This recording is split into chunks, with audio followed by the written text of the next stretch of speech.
This is the story of an airplane, but not just any airplane.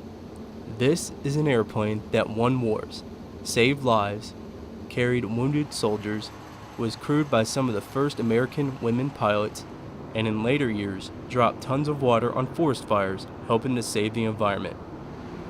It flew undercover missions for the CIA and even starred in Hollywood films such as 12 O'Clock High and Tora, Tora, Tora.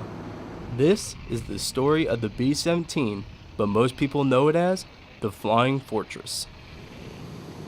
Initially developed back in the 1930s, this aircraft was the backbone of U.S. and Allied efforts during World War II.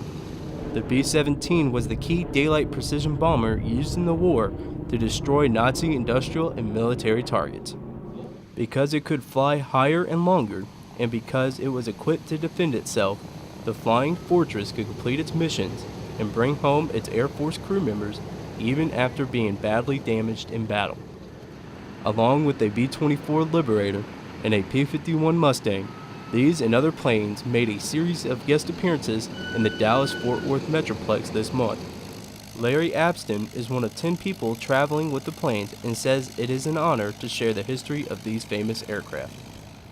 As artifacts for both the war industry that produced them and so many changes that occurred in the world during that time, from women joining the workforce to people that had never seen airplanes going overseas to fight in them. This is a very interesting and living part of history that remains only here.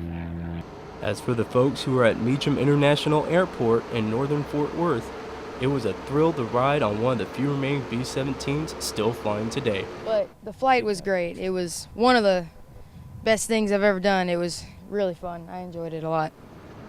Besides the North Texas stops, the Wings of Freedom Tour visits more than 100 cities nationwide.